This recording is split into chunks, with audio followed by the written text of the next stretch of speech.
What's up, good people? Mark Holmes here, and as always, I want to say thank you all for watching, commenting, subscribing, and being part of the Joe Blue Sports Report. Without you guys, as well as you ladies, you know that this literally does not work. I hope everybody's having a great day. Man, it is raining, and it's not that we don't need it because, you know, in the little town of Waynesboro, they had a forest fire last week because it's been so dry. And on the East Coast, we're getting kind of like California was as far as rain goes. So this is actually a very welcome event as far as I can say. It's just no fun, of course, driving in the rain and in a gully washer. Anyway, that's not why you tuned in here. You tuned in here because you saw the title about Jerry Jones about to mess shit up. Although, when I first saw the tweet was from Jerry Jones saying that basically they've had preliminary talks with Micah Parsons, but there's no sense of urgency to get the deal done.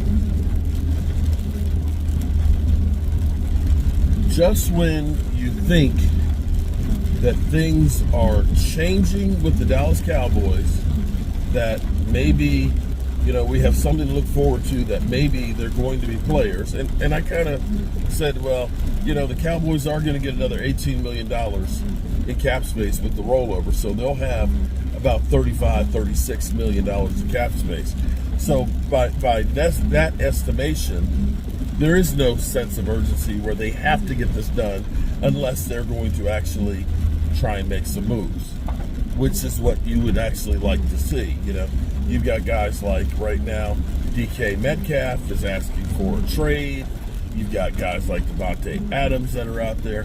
They're players that you could get that could really bluster the roster and, you know, really try to compete in the NFL. But then I started thinking again with Jerry. Jerry didn't do any talking during the combine because he was basically, you know, they said there were so many meetings and stuff that they had to do that he just didn't have time to meet with us. But remembering, a leopard doesn't change his spots. A leopard doesn't change his spots. And you can't teach an old dog new tricks. We got to stop listening to Jerry Jones and letting him trick our emotions, okay? Because in all reality is, this is the same stuff that we went through last offseason completely with CeeDee Lamb and Dak Prescott. He said literally, there's no sense of urgency to get CeeDee Lamb done. And this was during training camp. And here it was a week or two later, it was done. So the question begs is, do we need to even listen to what Jerry Jones has to say anymore? Or does he just need to just be ignored? And maybe that's what it needs to be right now. If the Cowboys don't continue to follow through with the momentum that they started,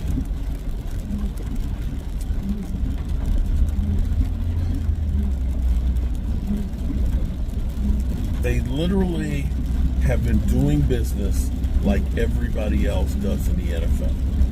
They went out here, although you would have liked to see them get Osa Digizua done last year, but the fact that he's only the 14th highest paid defensive tackle and one of the highest as far as pressures go in the NFL from the interior defensive line, and that you hope to go ahead and build around him and Micah Parsons. You look at that and say, getting him for $20 million sewed up is a good thing. Seeing them get their unrestricted free agents done and under the cap, to sit here and say, we have $17 million right now if we want to do something before the salary cap, that you're only $4 million behind the Eagles at the moment.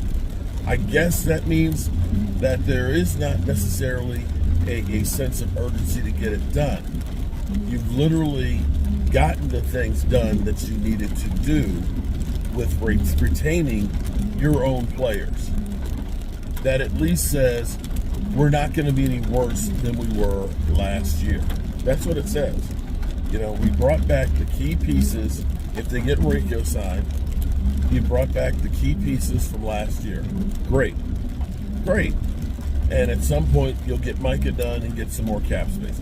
Maybe he's looking at this and saying, when we get Micah's done, that'll be the money that we spend for our rookie class and still, operating budget for the rest of the season. So I don't have to be in a rush. Maybe this is a negotiation ploy to try and get the other side to negotiate a better deal to really try and get it done. But I think Jerry going through and basically with his laissez-faire, that at some point, Micah Parsons' goodwill of saying, let's get this thing done so we can get other people in here. And maybe what the Joneses are looking at saying, well, we didn't have to get that done. Gina Thorne just sent me a message. Uh-oh, something must have just happened. Hold up. Thanks everybody for the prayer. That was Gina Thorne wishing me prayers for my dad. And I know she just lost her dad a few months ago. And Lisa Robinson just lost her mom about 2 months ago. I'm not going through anything that others aren't going through. And I appreciate all of the thoughts and prayers from everybody. Maybe this is a negotiation ploy by Jerry Jones to say, we're not in a rush and hoping that he can get a better deal. But I think you risk at some point annihilating, Micah, where he says, okay, CD got paid, Dak got paid, Osa got paid. When is it going to be my turn, Jerry? When is it going to be my turn? Because Osa has only been here 4 years, too, okay? Osa got here at the same time as Micah. And so you're looking at this and saying, yo, bro, when are you going to take care of me? And at some point, he is going to get pissed off and say, this is ridiculous. Pay me more money. That's what I would feel like. As I'm sitting here like, I'm doing the work of everybody else, more than everybody else, and everybody else is getting paid and I'm not. I'm getting kind of pissed off. But this may be where Jerry Jones has gone through and said, in a way, you got to understand, billionaires like control. If Micah is saying to you, hey, get my deal done so we can keep Osa and other guys, right? That's your reason behind it. Well, Jerry Jones is taking that excuse out there on a reason to hurry up and get them done. Because, well, you said, let's hurry up and get this deal done so we can bring back Osa and we can bring back Rico and Brock Hoffman and stuff. Well, we already got those guys done, so what you asked for is done. We don't have to do your deal anytime soon. But for us to go through and take this season and pay $24 million for Micah on his contract when we don't have to, is stupid. It's stupid. So let's see if we can get this done. One other thing here, I've got a couple hours of driving, so you guys are helping me pass the time. Another interesting thing that you realize the Cowboys have been doing malpractice. Right now this year, there's only two players that have been franchise tagged. Oh, gotta take care of this call. Sorry, I'm responsible for a lot of people and things.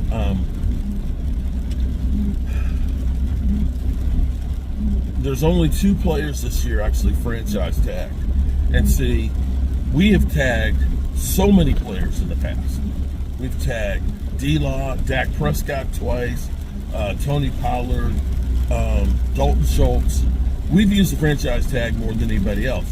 And what you have to understand is when you use that franchise tag, you are paying that only 1 year contract, but you're paying that full amount. You can't hide that money. And so when you understand that you paid $20 million for D-Law 1 year when it could have been 10, when you think that you paid Dalton Schultz $11 million had you got him a deal that, or let him go, that it might have been half of that, you start adding those things up And those things have added up and made a lot of money that we have spent on franchise tags, only to then turn around, with the exception of Tony Pollard and Dalton Schultz, to get a long-term deal done with them. And so you look at that and say, Cowboys would have been better off had they had gotten Dak Prescott a long-term deal done than franchise tagging. Same thing with D-Law. That's money that we are still losing out on because of that. And I think teams recognize that the player doesn't like it and that it doesn't really help them in the long run in dealing with the salary cap. You're better off rolling the dice, getting the contract done, or just letting the guy go and trying to get a comp pick for him. And so you see that, and you understand that that's something that the Cowboys used on a regular basis that may not have been as wise. Alrighty, good people, as always, I appreciate y'all. And I'm going to be on the road, so that means there's more content coming to you. Peace.